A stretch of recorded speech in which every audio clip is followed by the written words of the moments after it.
கர்த்தருக்கு ஸ்தோத்திரம். சங்கீதம் 57:2.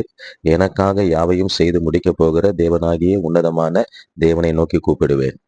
ஒரு நெருக்கடியான சூழ்நிலையில சவுலுக்கு தப்பியோடி வனாந்தரத்துல கெபியிலே ஒளிந்து கொண்டிருக்கிற சூழ்நிலையில சங்கீதக்காரராகிய தாவீது இப்படியாக பாடுகிறார். எனக்காக யாவையும் செய்து முடிக்க போகிற தேவனாகிய உன்னதமான தேவனை நோக்கி கூப்பிடுவேன். அவர் இங்கே ஆண்டவரிடத்துல அறிக்கை பண்ணுகிறார். அவர் எனக்காக யாவையும் செய்து முடிக்க போகிறவர் என்று சொல்லி அறிக்கை பண்ணுகிறார். அது மட்டுமல்ல, ஆண்டவர் உன்னதமான தேவன் என்று சொல்லி அவர் சொல்லுகிறதை பார்க்கிறோம்.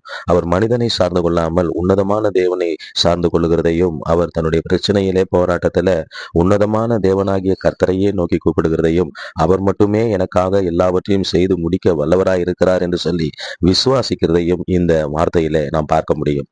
எனக்கு பிரியமானவர்களே, நாமும் தாவீதை போல ஆண்டவராகிய தேவனிடத்தில, உன்னதமான தேவனிடத்தில விசுவாசமுடையவர்களாய் இருப்போம். அவர் எனக்காக யாவையும் செய்து முடிக்க போகிற தேவனாகிய உன்னதமான தேவன் என்று அறிக்கை செய்வோம். நாம் அவரை நோக்கி கூப்பிடுவோம். தாவீது நோக்கி கூப்பிட்டதை போல நெருக்கடியான சூழ்நிலையிலே, பயந்திருக்கிற சூழ்நிலையிலே, பிரைஸ் லார்ட், ஹல்லேலூயா, நஷ்டம் ஏற்படாதபடிக்கு நாம் அவரை நோக்கி கூப்பிடுவோம். நிச்சயமாகவே நமக்காக யாவையும் செய்து முடிக்க போகிற தேவனாகிய உன்னதமான தேவன் நம்முடைய கூப்பிடுதலை கேட்டு நமக்கு நஷ்டம் ஏற்படாதபடி நம்மை விடுவித்து காக்க வல்லவராயிருக்கிறார்.